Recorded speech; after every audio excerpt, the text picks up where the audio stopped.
Hi, everyone, and welcome to Behind the Numbers with Dave Bookbinder. I am Dave Bookbinder. I'm known as a business valuation expert and best-selling author.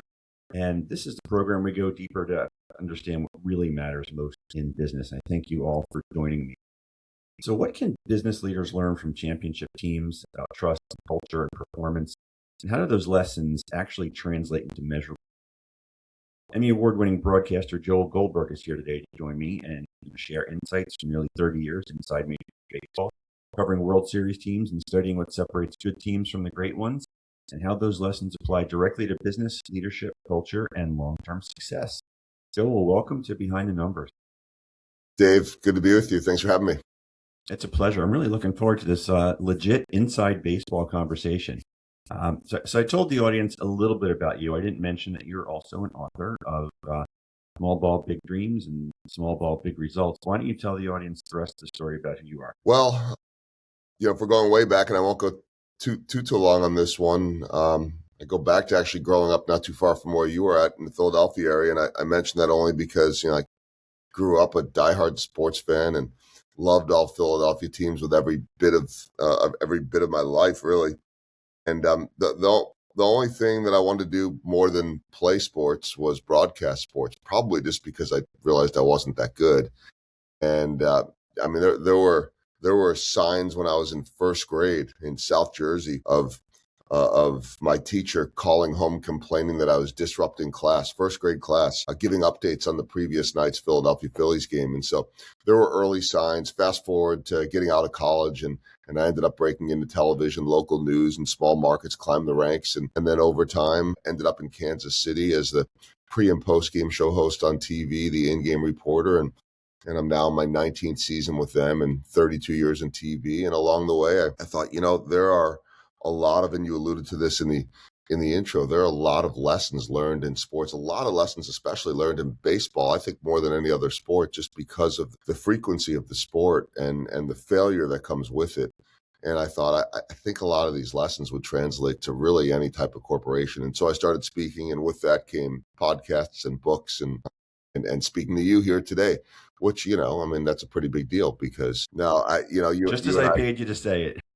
Yeah, hold on. Let me read that line again for you. But no, it's as a kid growing up not too far from where you're at. I think the first hope and dream was to play in the big leagues or something like that one day. And as I said, I pretty quickly realized that wasn't going to happen, as most of us end up getting to that point. But I always wanted to talk about it. I knew that it would be the coolest job in the world. I didn't know all the responsibility and everything else that would come with it. Yeah, really good stuff. I'm really looking forward to this conversation because I often use sports as metaphors and analogies for the successful team, because it just lends itself so easily when you see success on the field. You start to try to unpack it, not knowing all the things that go on behind the scenes necessarily. Baseball in particular, I mentioned in my first book, because you can't have a successful team with 9 second basemen. Everybody's got to have characteristics. Well, we're going to unpack all that here, but let me start with a little bit more in your background, because you covered literally thousands of games and major events. When did you, I'll call it, first realize that there were deeper leadership lessons behind what you were with? Such a good question, because I guess this is probably true of a lot of things in life along the journey, along the way, which is that I don't know if I remember an aha moment, that there was a day that I woke up, or a buildup of, you could share all of this. It really happened accidentally. And so the moment that I remember is announcing a high school holiday basketball tournament, which was not something I did a lot of at this point, but about 9 years ago, I would announce some college hockey games around the country, or college basketball. And in this case, I had the ask to go to Columbia, Missouri, where I live in Kansas City, to announce a couple basketball games. And at that point for me, I just thought, yeah, that'd be something to do. It gets you out of the house. You're certainly not announcing something like that for the money. And I went out to dinner afterwards with a friend of mine and his wife who lived in that area. And they asked me the question that everybody asks. They said, what are you up to? Like, what do you do with all your free time? It's not normal for most people to take 6 months off.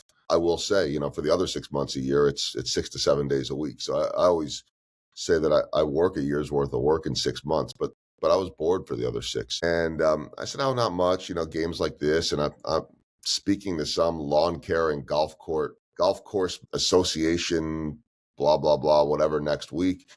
And they go, do you do a lot of that? I said, not really. I said, you could start a business and actually speak about this. And I thought, does that exist? Because even that speech that I was doing it was more like what I've always done, like a local Rotary Club type of ask of, hey, we'll bring you on out, and I mean, we're not going to pay you, but we'll give you a nice chicken lunch and send you on your way. And this one was paying me like pennies. And so I just never thought of it as a business or anything that could be monetized, because it was really something that we did just to give back to the community and be involved. And so it wasn't so much, Dave, about the message. It was more about, here's an update on the team. Here's where I've come from. Thanks for having me. Any questions? And so now suddenly it was, wait, I could run this as a business? Well, what could I possibly bring of value?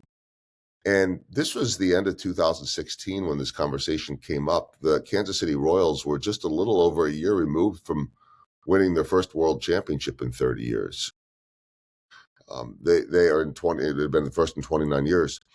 And I was blown away at the amount of lessons that were learned in that. I just never thought that there would be lessons that would translate to business, but in a smaller market. And I think this is an important piece to it too.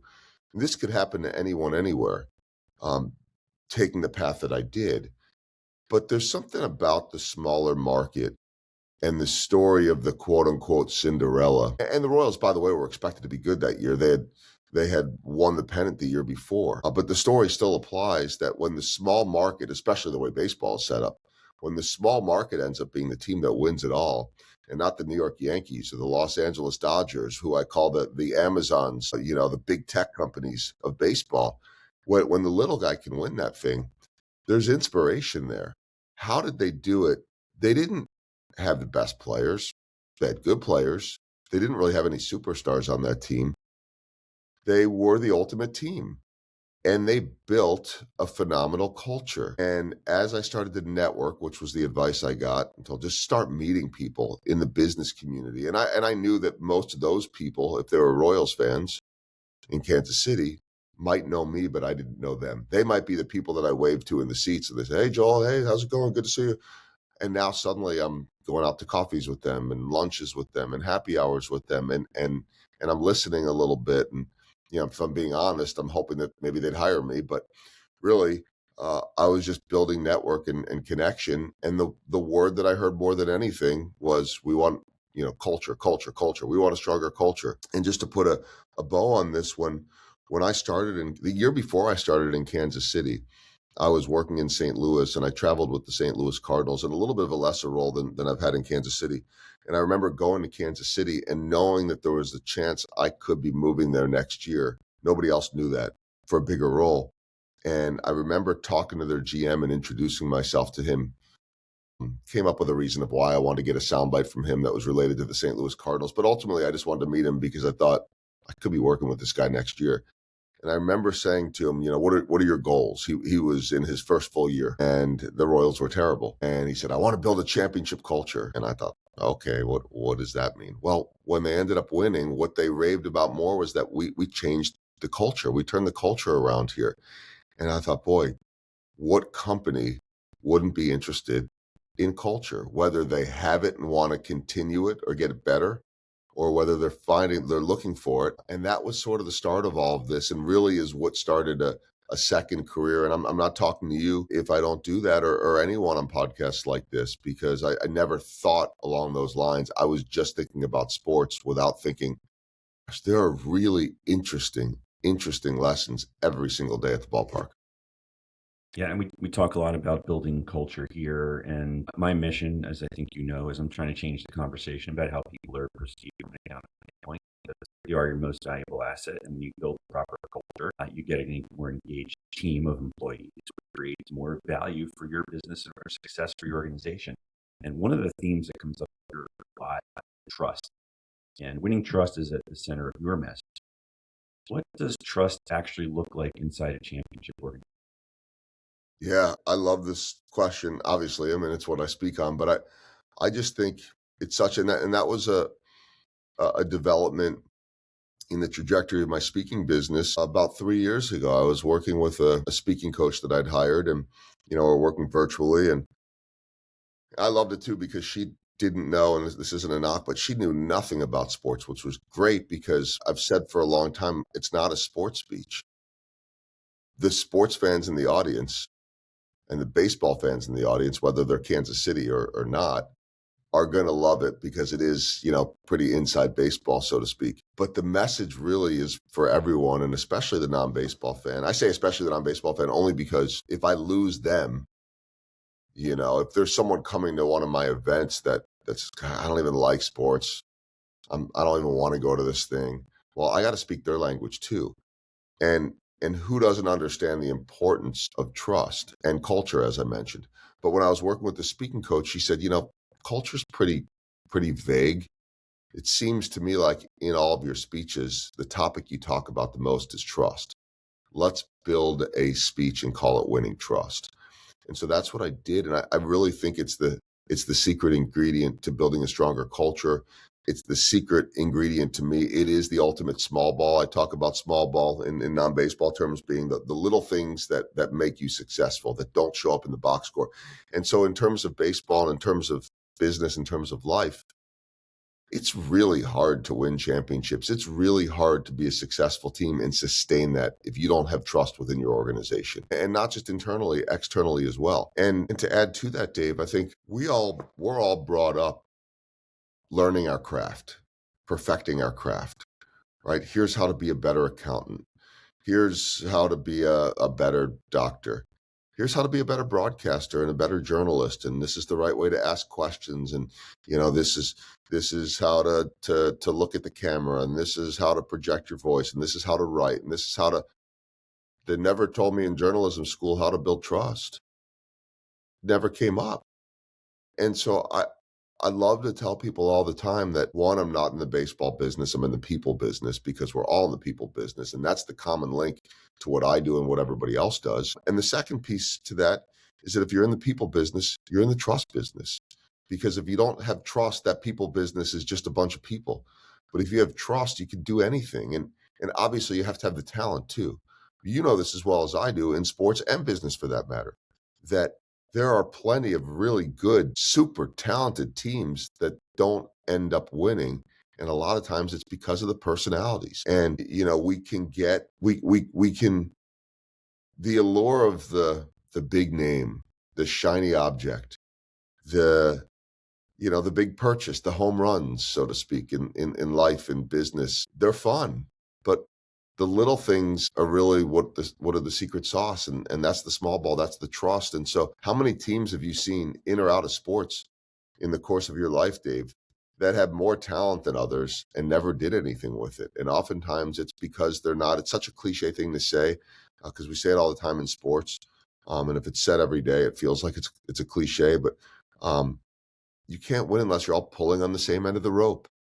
That's the one that we say all the time. And when you don't have trust, you're pulling in different directions. And you said it before too, you can't have 9 second basemen. So to add to that, any major league clubhouse, and I've been in them, thousands of days of my life now, have different positions, different personalities, different backgrounds, different languages.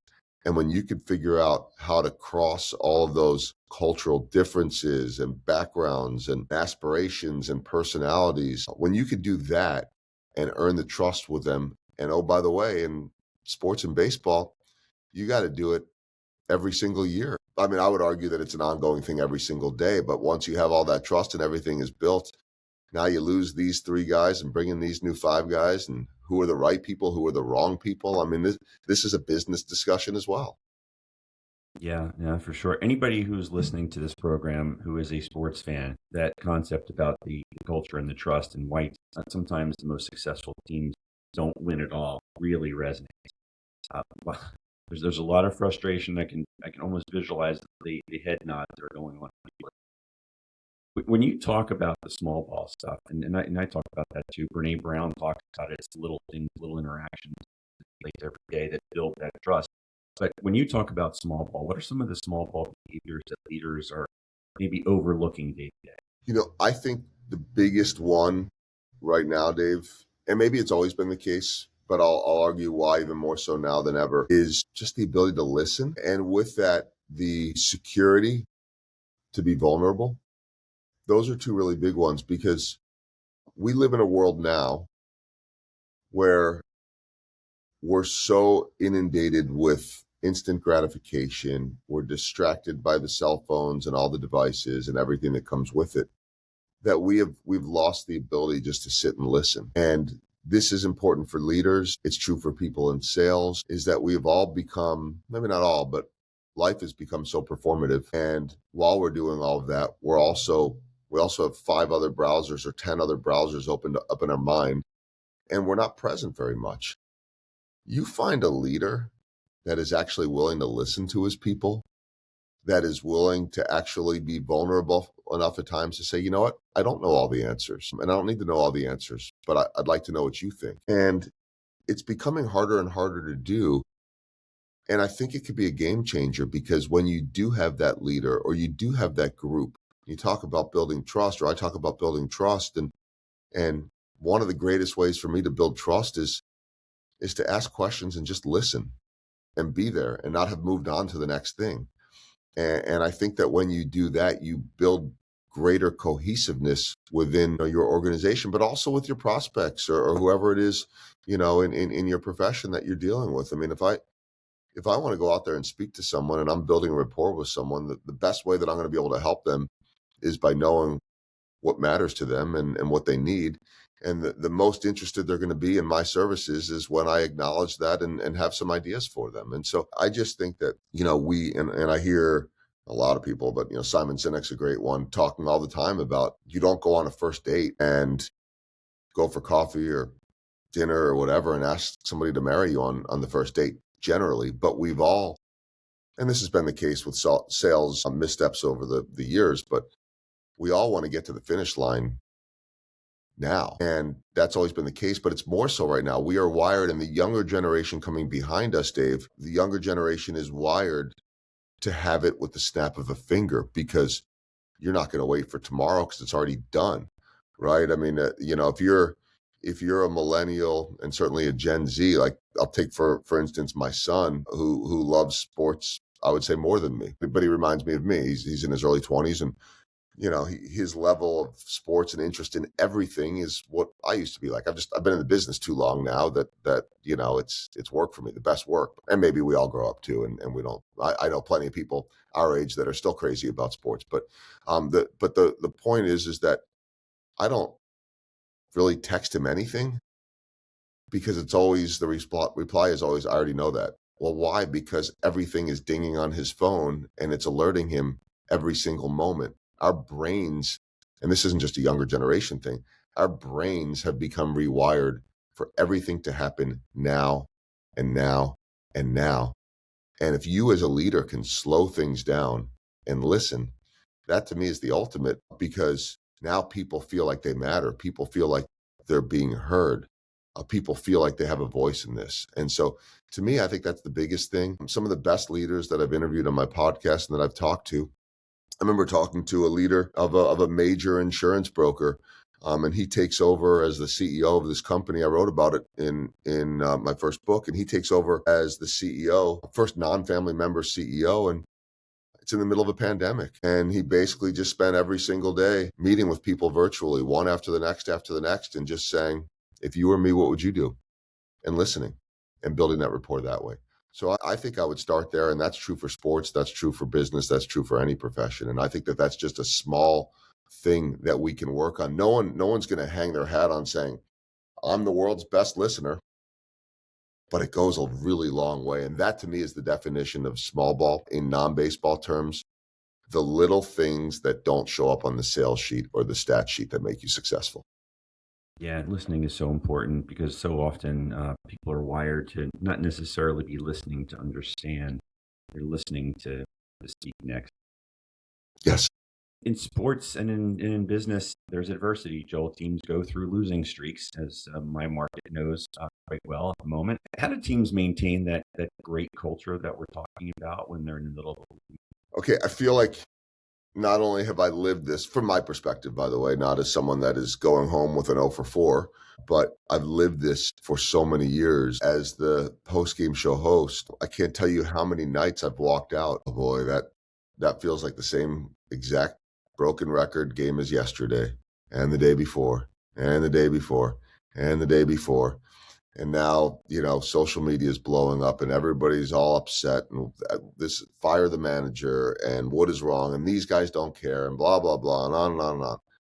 And that sometimes is during a good year, and by the way, you don't have to be in a market like Philly for people to get like that. It's amplified in Philly for sure. It's at a different level in a Philly than it would be, in a place like Kansas City. But, when you're losing, you're losing. And when you're winning, everything feels better and tastes better and on and on. And I've seen teams, I mean, that to me is the beauty of baseball.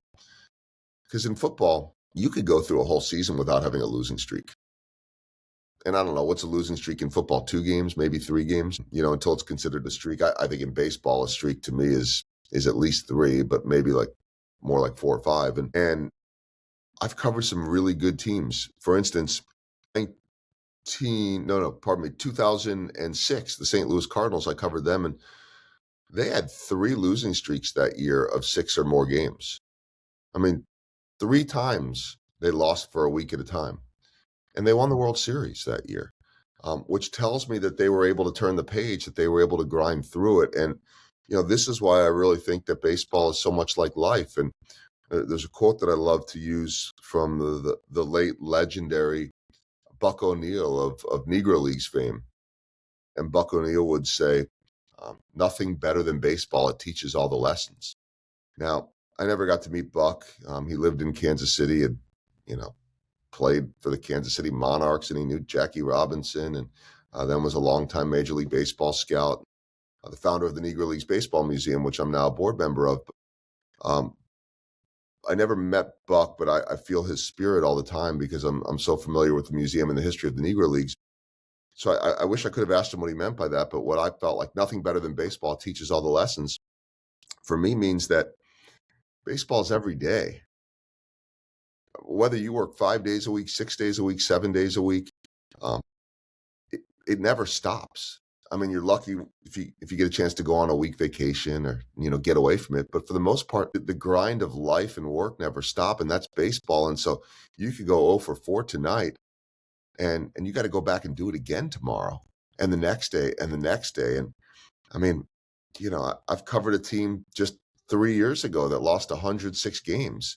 And the following year, they went to the playoffs. And so, there's a mindset to it, not accepting failure, but understanding that failure is part of it. And how do you learn from it and push through it? And not just simple like, okay, well, let me learn from my mistakes, but do you have the mental fortitude to turn the page when things are at their worst? And I heard something recently, you talk about your hometown team and their struggles. I'm, as you and I are recording this right now, I'm on the road following an extra innings comeback win last night that a little over a week ago, I could not imagine that the Kansas City Royals had any ability to do ever, because we were flying home on a Sunday night after a road trip where they'd lost all 6 games. And at that point, it was 7 in a row. And they're coming home to face 2 teams that weren't as good. And they lost the next one, and it was 8 in a row. And fans are getting sick of it. And the Monday night game when we got back was the worst loss of the year, which I already thought the worst loss of the year had come 4 or 5 days ago. A day with rain delays and umpire illnesses and 5-6+ hours at the ballpark that finally ends in the offense opening up and they're going to come back and they're going to win this thing. And then they blow it in the 9th inning and they got to get on a plane and go to New York, a place that they never win at, and they get swept there too. And it's like, boy, is this. And now as I'm sitting here talking to you, they've come off of back-to-back extra inning comebacks. They've won 4 in a row, 5 of the last 6. And it's like, wait, this isn't even the same team, is it?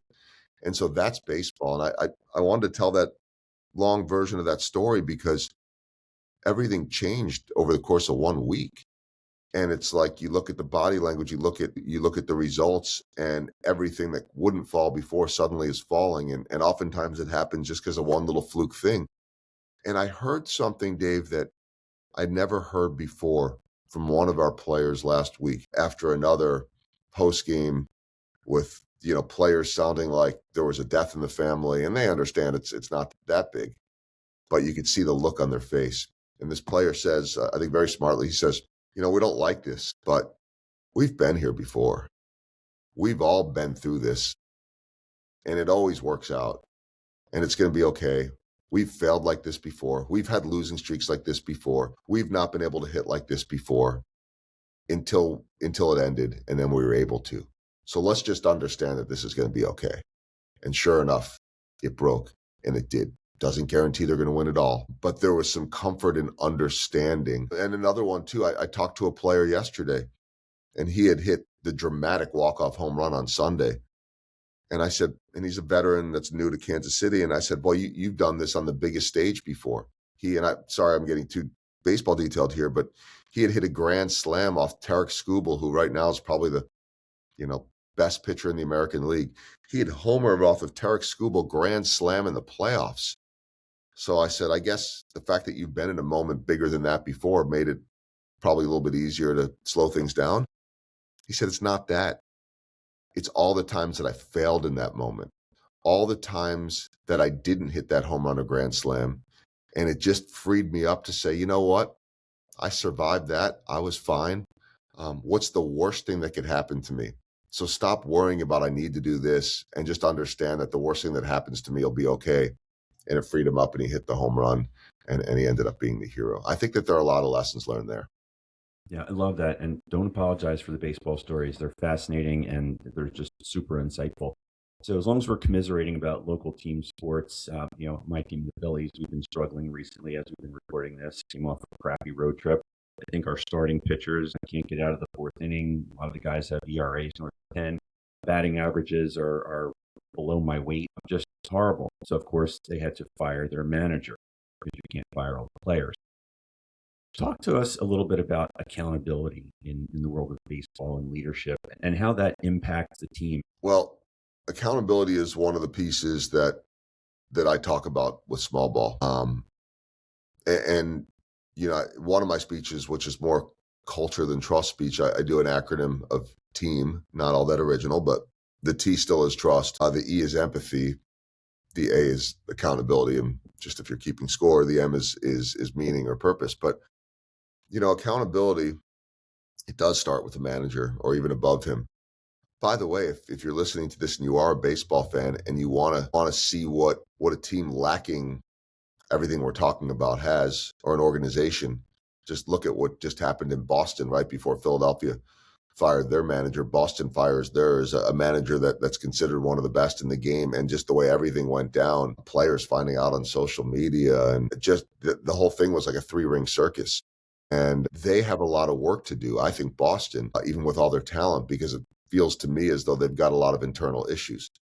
I'm not obviously close to what's going on in Philadelphia, and I know you're not asking me to dissect it, but, I was joking with you that they fire the manager and finally they win a game and play great baseball. I think as well as I do, that it's not that. Maybe they get a little bit of a boost from, a new voice. It's not even a new voice. They knew Don Mattingly. He was already their bench coach. But I'm guessing, and I know Rob Thompson's, highly respected, put aside, he sucks, or he's the best, or he should be fired. There's not a manager in baseball that doesn't have a portion of the fan base, whether small or large, that doesn't want that person fired. So let's just put all of that aside. What matters most, when we talk about accountability, is how is that manager viewed in the clubhouse? And it doesn't have to be, we don't like him. It has to be, will we fight for him? Will we go to battle, sports term there, for our manager? Or has he lost the room, as you might hear in sports? And I don't know if that was the case with Rob Thompson. My guess is that maybe it had just run its course and it was time to make a move. They will be better, for me, less because of Don Mattingly. And that's not a knock on Don Mattingly. He's one of the most respected people in baseball. And a new voice can help. But ultimately, they're going to be what they're supposed to be. And that is a very, sort of measured way of saying, like, in the end, all this stuff, culture and everything matters. But you have to have the talent, and they have the talent. And so what it tells me is that they just got off to a bad start. And you will know better than me because you're living it as a fan, and I'm not paying a whole lot of attention to the Phillies. But I just from the outside know that when you are a team that is predicted to contend for some type of a title, division title, or a playoff berth, and you start the way they did, you're going to bounce back at some point. The beauty of baseball is that over 162 games, there aren't massive surprises. Yes, the Royals were a surprise when they won the pennant in 2014. The surprise wasn't so much that they made the playoffs, they've been knocking on the door. The surprise was the run that they made in the playoffs. Well, you get hot for 2 or 3 or 4 weeks and anything's possible. But the grind of baseball over the course of 162 will rarely have any flukes making it. And so my point with the Phillies, and then I'll get to accountability, is that they're supposed to be better than they are. And unless there's some type of cancerous situation in there, or some major injuries that have derailed the whole thing, they're going to ultimately end up being what they are. And so it's possible that if they get hot this week, as you and I are talking, on top of the big win with Mattingly taking over, that, yeah, there's a little bit of a boost from that, but maybe there's just a regression to the means, and this is what they're supposed to be. And some of the bounces start to fall. And then I'll start to talk a little bit more of your world, I think, here, that like in the end, the numbers will end up becoming what they are. And the worst part of April and the temptation in April for all of us, good or bad, is that these are the only numbers that we have. And if you have the stretch the Phillies just had in July, you're talking about, boy, they're slipping out of a playoff berth. But right now, it's the season's over, and it's not. There's 5 months left. And so I'll bring that back to accountability. If you have the right people holding each other accountable in the right way, there's a lot that you can do to help push out of this. I talked before about losing streaks, and former manager of the Kansas City Royals, Ned Yost, who led them to their 2 pennants, used to say, and it's the best way to explain this, when a team is struggling like the Phillies have, like the Royals, very similar records had in April, is that oftentimes in baseball, you go through a stretch where nothing really works out, or maybe everything does, but one thing sinks it every single day and you can't have good luck. And it's like a comedy of errors, and you can't hit or you can't do this. He said that you know what you need to do to get out of it and you can't get out of it. He said it's like a virus. And I use this one a lot on the air, and I always credit him for it. It's like a virus. You know you're sick, and you can take all the medicine you want to make it better, but it's got to run its course. And once it runs its course and you feel better, you exhale and you start to go and do it. Now, if you have everything that I talked about before, the culture and the right people in place, now you can go and you're not fighting. And that was my point about Boston, is I'm not sure what the accountability level is there right now. But, I noticed something in Philly. I noticed Rob Thompson not leaving and being bitter, and the Boston people that got fired deserve to be bitter. I don't even know if they are, but they deserve to be hurt and mad. I saw from Rob Thompson saying, I love this city, I love this organization, and I'll do whatever it takes, and they'll reassign him and put him somewhere else. That to me tells me they have a good culture and a culture of accountability, that he wants to still be a part of it. And so to me, accountability, when I talk about it, is, I always like to say there's no I in team. And I always, to the audience, there's no I in team. They all know that. I say, but there is an I in accountability. Literally, yes, there's an I in accountability. But to me, accountability is saying, I got you. I got your back. And the best leaders that I've seen in the clubhouse will always take it for their guys. The superstar in a clubhouse that is willing to not throw his teammates under the bus and is willing to say, you know what, this one's on me, even when it's not. The accountability piece and you listen to this subtly in post-game interviews, if you like sports, in any sport, is the star or the player that when things go well, he says we, and when things go poorly, he says I. It's a subtle thing, but you'll notice it all the time. I'll hear good pitchers all the time on a good day say we, and they'll usually mention the catcher's name. We were on the same page. We were throwing this. We made good pitches here. What went wrong tonight? I just couldn't locate. I just couldn't do that. And that now is telling your teammates, this one's on me. I got that. And when you have, back to the pulling on the same rope, when you have 26 guys that are willing to take it, real quick, I tell this one on stage sometimes, but we had a player named Eric Hosmer for all the kind of championship and glory years. And the cool part about Hos is he was the first player the Royals drafted in my first year. I was 36 years old when they drafted him. He was 18 out of high school, third pick in the draft, millions of dollars, best leader that I've ever covered. He's now 36 and retired, and one of the members of our broadcast team. He's our rookie now as a broadcaster, and so it's come full circle.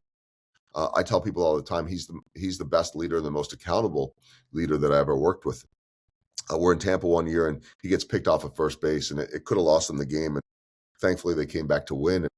And when all the media asked him after the game what happened, he said he just misread the pitcher and he ruined a rally. And that was the third out, and they were down by one, and he could have lost the game for him. And that's on him, and he's glad his teammates bailed him out. Later that night, I was out for a drink with he and his family, and I don't do a lot of that. I leave guys alone to do their own thing, but I was close with him and his family, and they invited me for a drink at the hotel. And sitting around him, his mom, his dad, his brother, his uncle, and another teammate, and I'm off the clock, and somebody says, "What happened on that play?" And he said, I dove back in and got thrown out, and the first base coach said to me, I gave you the wrong read on it.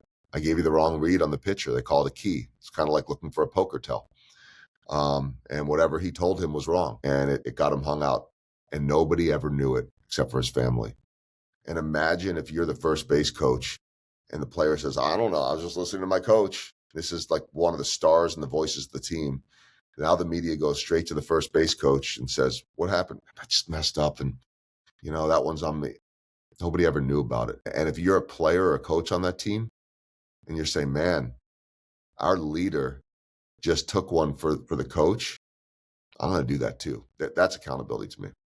Yeah, really good story. Thank you for sharing that. I want to be respectful of your time. So, one more thing to kind of bring this whole thing home for the folks in the audience who are leaders, business owners. What's one practical piece of advice that you've seen from inside championship teams? Something that folks could act on immediately. What would it be? There's no quick fix or anything like that. But I think, and this is more of a big picture thing that you can still start doing immediately. And I see this in business all the time. I think create repeatable habits every single day that help push the needle forward, meaning that these players in all sports, by the way, are so process oriented. And look, the challenge ends up being, is your process right? But find routine and habits that help build every single day that you stick to. Because the baseball players that are trying to reinvent the wheel, reinvent the swing, reinvent their delivery, do that every single day are very rarely going to find the answer. They're going to find a little bit of lightning in a bottle. And the best ones, we talked about failure and slumps and struggles. The best ones keep going back and, look, there's something about doing the same, making the same mistake over and over again in the definition of insanity. But having a rhythm and repeatable habits every single day, to me, like, business, it could just be something as simple as, I'm going to do this for 5 minutes a day, no matter what, when things are going crazy or things are, what can I do to help the business? Or, for me, it's 5 outreaches a day for my speaking business, 5 new connections a day on LinkedIn, so that I feel like no matter what on the worst days, I've still accomplished something, retraining your brain to find victories in the small ball, so to speak. And that to me, the best players that I see just get back to it every single day. Doesn't mean they're not tweaking things, but I'm going to put this work in and do this thing every single day. And that to me is something that I've taken from baseball. It's also something, on the business side, I've taken from James Clear, who wrote Atomic Habits. And now I've got a list of 4 to 5 habits that are non-negotiable every single morning before I get my day going. And so I hope that helps a little bit. I mean, there are a million things, but I just think that these players, we say this in sports a lot, they are creatures of habit. And sometimes that comes with the fun little superstition stories. And, this guy always does this but more than that, it's that the routine oriented is what enables them to come back and perform good or bad every single day. Yeah, really great advice. There's a muscle memory that comes with that too. Yes. And as you alluded to earlier in the program, that comfort of knowing we've been here before and we're awesome conversation, Joel. I could go on another hour with you, but I can't do that to you. Tell the audience how they can find you, learn more about you, and where they can get your books, all that stuff.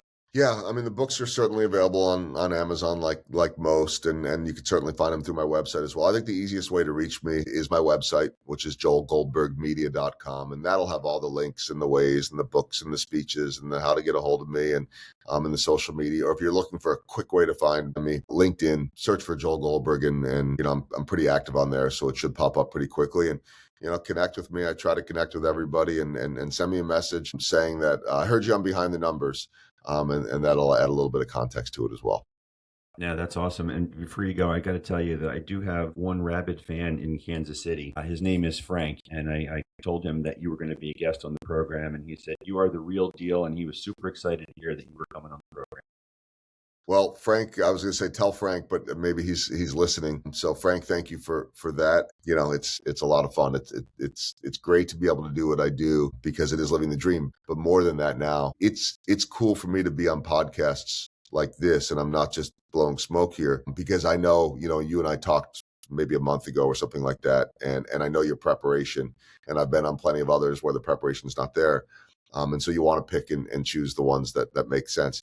It's fun to talk about this stuff. It's fun to talk about this stuff beyond sports because who knows, maybe somebody's listening that gets a new idea or a new perspective or understands how to manage their failure and how to run a better team because of this. And so if the lessons that I get to learn, by the way, I have no idea what the lesson I learned last night was other than I lost it on the air last night in a way that I don't usually. I mean, I was laughing like a little schoolgirl, but as is the case for a lot of teams, and I'll wrap it up with this, but our team, like a lot of others, dumps the Gatorade bucket after a win. And I've been on the receiving end of that. I got to think as much as anybody in the country, just because of the frequency of how often I do those interviews. There's a joke there. Well, not when they lost 106 games. Yeah, I understand. But having been in this role for so long, I have either been on the receiving end, whether forced by players, accidentally hit by players, or dancing out of the way at the last minute as the player gets it. And they don't usually do it on the road, but it was such a dramatic win last night that their star player, Bobby Witt Jr., who is generally considered one of the top 3, 4, 5 players in the world, he hit a dramatic 3-run home run in the 10th inning.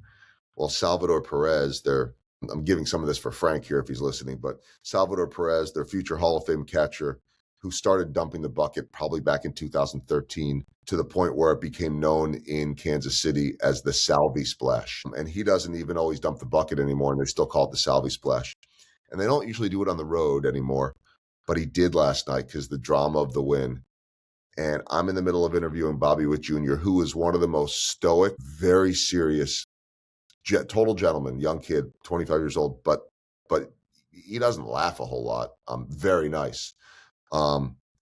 Salvi is coming like a freight train. He's 260, 270 pounds, and I could see it behind Bobby. So I dance out of the way at the last second, and Bobby, being the elite shortstop athlete that he is, ducks, and the whole splash, which is going horizontal, drills. I'm guessing she's 60 years old, drills the 60-year-old security guard head to toe. And I look, and the look on Salvador Perez's face was just shock.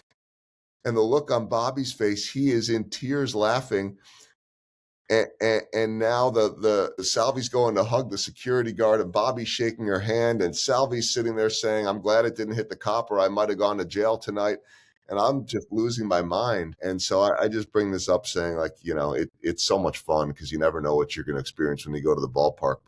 But last night, I couldn't stop laughing because I'd never seen Bobby Witt Jr. laughing so hard, and we couldn't control ourselves because this poor security guard named Teresa had to wear the whole thing last night. And so who knows what's going to happen tonight. I don't know what the lesson in that is, but it was a lot of fun. That's a great story. And I guess that's why they say that's baseball.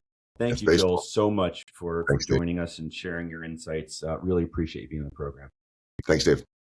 And thank you out there for listening to Behind the Numbers with Dave Bookbinder. I truly appreciate it. If you enjoyed this episode, and I know that you did, please hit the subscribe button and kindly leave us a review. As I've said before, that stuff really does move the needle and helps us find the program.